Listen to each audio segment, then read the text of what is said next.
Halo lagi semua, apa kabar teman-teman ya? Semoga sehat dan sejahtera selalu ya. Welcome to a new edition of my video today teman-teman ya. As usual teman-teman, before I start today's topic, saya akan kasih lihat teman-teman dulu, saya punya produk kalender teman-teman yang kayak gini ya. Nah ini teman-teman ya, yang marble ini teman-teman ya. Nah ini material kita ini namanya HMWPE ya teman-teman ya. High Molecular Weight Polyethylene teman-teman ya. Jadi ini kita udah standar internasional teman-teman ya, buat yang untuk dipakai di hotel, restoran, cafe teman-teman ya. Mereka yang di luar negeri juga ya teman-teman begitu. Sama kalau memang di Indonesia agak sedikit masih belum begitu full diterima gitu teman-teman ya gitu, karena memang di sini dipakainya kebanyakan grade-nya lebih lembek teman-teman ya, lebih lembek dan juga pasti juga lebih murah teman-teman ya begitu. Tapi ini kita udah kita udah FDA approved teman-teman, udah antibacterial ya. Sama juga kita dari Europe juga, kita udah ada ICANN certification teman-teman begitu ya kan. Nah ini memang warnanya dia, motifnya dia marble teman-teman ya begitu ya kan. Ini bisa buat dipakai tuh di di buffet teman-temannya, di buffet, di di banquet juga bagus juga teman-teman ya. Misalnya under the heating lamp, dia juga bisa buat panasin, taruh buat makanan juga nggak ada masalah teman-teman begitu ya kan. Dan juga ini kita kelebihannya teman-teman ya, dia bisa dipoles kembali ya. Jadi kalau nanti pakai udah setengah tahun atau setahun, nanti teman-teman udah banyak gores, bisa dipoles pakai gerindah teman-teman, atau bisa dibawa ke bengkel bubut teman-teman, langsung dipoles tipis teman-teman, satu layer off gitu teman-teman begitu ya kan. Ini kita keunggulannya ya gitu. Kalau yang ada di pasaran sekarang teman-teman, nah itu dia nggak bisa dipoles kembali teman-teman ya, jujur ya. Dia itu fibernya, karena dia agak lembek, fibernya dia bisa hancur teman-teman begitu ya kan. Nah makanya ini keunggulan kita teman-teman, kalau kita udah beli, teman-teman bisa udah beli satu ya, bisa pakai untuk lama itu teman-teman begitu ya kan. Nah ini satu ukuran ya teman-teman, ini juga saya ada ukuran yang besar ini.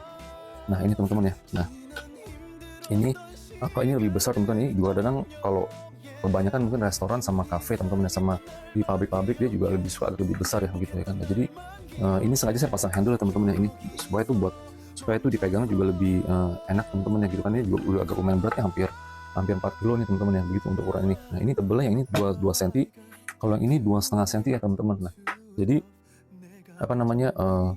tapi ya kita ini yang marble pattern ini teman-teman, kita agak limited edition ya, kita nggak terlalu stok terlalu banyak ya di Indonesia ya.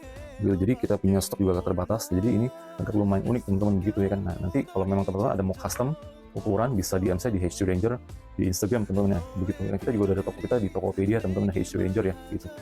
Nah ini by the way kita juga lagi mau cari reseller sama retailers juga teman-teman yang di luar kota, terutama di luar Jakarta ya begitu. Jadi kita bisa menjadi partners ya, kita bisa supply, jadi teman-teman bisa menjual-jualnya gitu, jadi di luar kota gitu terutama ya, jadi bisa orang-orang bisa ngelihat, bisa menjangkau juga ya begitu ya kan. By the way produk ini kita belum ada di mana-mana teman-teman, belum ada di kayak di toko-toko Horeca sama di supermarket ya, bahkan di S1 juga belum ada di mana-mana teman-teman gitu. Jadi kita mau langkah pertama ya, kalau memang teman-teman nanti berminat mau jadi retailers atau resellers, nanti bisa kontak saya teman-teman, DM saya di H Ranger Instagram ya gitu teman-teman. Oke. Anyway, saya mau bicara hari ini teman-teman mengenai topik ya, mungkin yang saya habis nonton itu di Netflix teman-teman ya, tentang si kopi cyanida itu ya teman-teman begitu. Jadi saya habis nonton itu ya, saya sebenarnya agak sedikit merasa tuh, oh ternyata dia mungkin nggak bersalah gitu teman-teman ya kan, si Jessica ini gitu ya. Itu dibikin seolah-olah tuh kayaknya kesannya tuh ya dia always two sides to a coin ya teman-teman, seolah dia itu tidak bersalah ya kan. Jadi dibikin tuh the narrative-nya ya seolah-olah tuh dari pengacara dia, si Otto ya, dari dia punya interview juga ya, kayaknya seolah-olah tuh dibikin dia tuh nggak bersalah gitu teman-teman. Jadi saya habis nonton ini ya, si Netflix ini ya, saya sampai sempat saya juga bertanya, dalam diri hati saya, apa kita menilai dia terlalu kejam gitu teman-teman ya begitu ya kan. Jadi seolah-olah tuh si Otto bilang bahwa tuh pengacaranya si Jessica itu ya, bahwa tuh ini pengadilan hukum hakim ketua di sini dia tidak peduli sama dia punya defenses gitu teman-teman ya, bukti-bukti dari bahwa si Jessica ini tidak bersalah gitu teman-teman begitu ya kan. Tapi makanya habis dari nonton Netflix itu ya, saya juga agak sedikit apa benar gitu teman-teman, saya juga agak sedikit bertanya-tanya ya gitu, karena kita belum tahu ya, waktu itu kan kita juga mungkin belum tahu secara full gitu teman-teman ya begitu. Jadi makanya saya juga sempat saya nonton di YouTube tuh teman-teman, dia punya pengadilan apa segala macam gitu teman-teman begitu. Jadi saya udah nonton begitu, saya juga cari-cari lagi teman-teman fakta-fakta, saya lihat gitu, oh ternyata ada juga gitu sisi bahwa tuh memang si ini juga memang berbuat gitu teman-teman begitu. Jadi saya cuma mau kasih teman-teman tahu ya, bahwa tuh ini sih dari pandangan sudut saya teman-teman, mungkin bisa setuju, teman-teman bisa ada yang setuju, ada yang enggak ya teman-teman. Tapi yang saya ngeliat ya teman-teman saya juga mengerti ya kenapa ini si dokumenter ini ya, Netflix ini ya, dia itu yang bikin kan orang Australia ya gitu. Saya juga baru sadar dia punya narratornya sama hostnya itu, dia accent Australia itu kental sekali. Nah dari itu saya ngeliat juga kredit itu juga memang dari negaranya dia gitu teman-teman begitu. Jadi seolah-olah tuh presidennya dia adalah orang Australia ini, si Jessica ini mungkin seolah dia mau ngebela lah teman-teman. Kalau itu yang saya ngeliat ya begitu ya, gitu. Jadi saya juga baru ngerti, dan saya juga bisa memaklumi teman-teman begitu. Cuman yang saya mau kasih tau ya hari ini teman-teman, saya cuma hanya ngeliat ini dari analisa saya, secara jujur ya, itu saya ngeliat ya, itu si Jessica ini kan begitu. Kenapa dia yang nomor satu teman-teman? Kenapa dia di kafe itu awalnya? Kenapa dia memesan tuh kopi itu 1 jam sebelum dia datang gitu? Itu yang anehnya gitu. Orang biasa beli minuman ya, nggak mungkin tuh pesan sampai begitu lama. Tunggu orangnya datang ya, kayak kita di restoran atau di mana, tunggu orangnya datang baru kita pesan. Kalau kita udah datang duluan, kita pesan buat diri kita dulu sendiri ya kan, kita duduk tunggu. Ya, mau ngapain pesan kopi begitu, mana enak udah 1 jam ya? Apa mungkin dia, mungkin esnya bisa meleleh atau dia panasnya bisa berkurang kan begitu kan?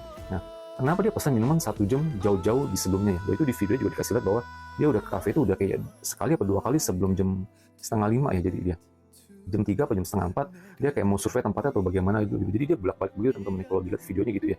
Begitu, itu yang bikin kejanggalan yang pertama gitu teman-teman ya kan. Nah, terus yang kedua ya teman-teman ya, pas udah dibawa ke rumah sakit apa segala macam, itu yang ketahuan dari si Arif ya sama si Hani itu teman-teman, bahwa tuh di mobil apa dari perjalanan apa sampai ke sana ke rumah sakit, bahwa dia tuh tidak menunjukkan sikap yang ingin membantu gitu teman-teman, atau kayak sikap sedih atau bagaimana ya teman-teman begitu. Jadi itu anehnya begitu kalau menurut saya teman-teman ya. Jadi harusnya dia actingnya dia, jadi kalau menurut saya si Jessica ini tolol ya, dia harusnya kalau dia tuh begitu, harusnya dia actingnya mungkin dia bisa sedih atau nangis atau histeris atau bagaimana, dan dia juga benar-benar membantu full si Arif sama si Hani gitu teman-teman gitu. Tapi enggak, dia malah kayak cuek aja, dan juga kayak nggak peduli gitu kayak seolah biar ngulur waktu supaya biar dia nyawanya biar dia mati beneran tuh teman-teman begitu. Jadi itu jahatnya itu kalau saya ngeliat tuh teman-teman begitu ya. Itu yang kedua ya begitu. Nah, terus yang ketiga ya teman-teman yang saya ngeliat ya, di pengadilan itu juga dia nggak, waktu dia nggak menunjukkan sikap. Kalau orang misalnya nggak bersalah tuh teman-teman ya, dia pasti dia merasa sedih dong, sedih, dan dia juga pasti mungkin bisa nangis atau lebih gimana gitu teman-teman gitu, dari kesedihan dari hati dia yang murni gitu teman-teman ditunjukkan gitu. Tapi ini enggak, selama persidangan dia juga dingin, dan juga seperti dia juga tidak peduli gitu teman-teman ya gitu, kayak kurang, kayak nggak ada emosi gitu, bener-bener tuh berdarah dingin gitu teman-teman begitu ya. Jadi menunjukkan sikap tuh ya apa, memang sikap dingin, berdarah dinginnya itu teman-teman begitu. Kalau saya lihat ya dari dia punya tatapan mata sama ekspresi muka juga teman-teman begitu ya kan. Kita nggak perlu orang pintar teman-teman ya, kita bisa lihat sendiri ya pakai akal sehat ya begitu, kalau itu menurut saya. Terus yang keempat ya teman-teman, yang keempat ya, yang dia pas bongkar dia punya sejarah di Aussie ya, di Australia, bahwa tuh dia di sana dia pernah berhubungan sama pihak yang berwajib ya, sama polisi. Dia pernah mau membunuh diri coba, dan juga sama apa tuh ex bosnya, bos dulu yang di Australia itu pernah juga dia ada masalah ya, dia mau mengancam bos atau bagaimana, bahwa dia tuh bisa cari jalan keluar untuk cara membunuh gitu ex bos atau bagaimana gitu teman-teman gitu. Dan jadi itu udah kelihatan ya dia punya jiwa itu kok udah nggak stabil gitu teman-teman begitu ya kan. Nah tapi ya itu juga nggak semuanya full di dokumenter itu dikasih lihat teman-teman begitu ya kan. Terus yang kelima yang terakhir yang saya ngelihat bahwa tuh ternyata si bapaknya si Mirna itu ya, setelah dia memang udah divonis penjara 20 tahun teman-teman ya, nah dia mencoba untuk mengunjungi dia di mana, di penjara ya. Jadi kalau memang orang nggak bersalah teman-teman yang nggak punya niat buruk atau jahat ya, pasti dengan hatinya yang murni gitu teman-teman, pasti dia tuh bisa menangis ya, dan juga dia pasti dia mau ketemu orang tuanya gitu teman-teman ya kan, bisa menjelaskan kepada bapaknya, om saya nggak berbuat itu sebenarnya ya. Nah, ini sebenarnya benar-benar tuh mungkin dari pihak restoran juga nggak benar itu teman-teman ya gitu, mungkin cangkira ada yang nggak benar atau bagaimana gitu kan. Nah, tapi dia nggak sama sekali, bapaknya bilang dia nggak mau ketemu, malah dia teriak-teriak di belakang begitu ya. Nah jadi itu saya bisa ngeliat teman-teman, bisa evaluasi ya gitu. Kenapa saya mau bikin video ini teman-teman, karena saya sempat habis nonton itu Netflix, dan mati saya apa nggak salah itu, apa nggak ini apa benar dia nggak bersalah gitu teman-teman begitu. Terus baru saya ngelihat banyak juga lah di YouTube ya video-video ini yang udah lama, yang udah 7 tahun 6 tahun ya, 4 7 6 5 6 tahun, jadi keluar semua gitu video-video itu teman-teman begitu. Saya juga ngelihat ya, jadi saya pikir dari ini semua ya saya bisa mendeduksi gitu teman-teman, bahwa tuh dia benar dia berbuat itu teman-teman gitu. Kalau itu sih menurut pandangan saya begitu. Mungkin teman-teman bisa setuju bisa enggak ya, anyway teman-teman bisa komen lah nanti di if you want to komen teman-teman ya begitu. Anyway itu saya punya verdict ya, bahwa tuh kalau dari sudut pandang saya teman-teman, dari tadi yang saya udah 5 fakta yang saya tadi bicarakan teman-teman, saya lihat orang ini si Jessica ini dia memang dia berdarah dingin, dan dia berbuat teman-teman begitu. Kalau saya menurut saya dia punya niat ya begitu, sengaja dia datang dari Australia ke Jakarta ya, udah gitu sengaja dia dipakai kafe itu, soalnya tuh dia suruh si Hani kan sama si Arif ya untuk tuntut kafe itu begitu teman-teman ya kan. Jadi memang ini orang tidak baik ya teman-teman. Kalau itu sih menurut pandangan saya teman-teman. But anyway, we can agree to disagree ya. You can also comment teman-teman, begitu aja sih komen saya ya. Anyway, thank you for watching teman-teman ya. Hope you can also subscribe, like, and share. Oke, bye bye.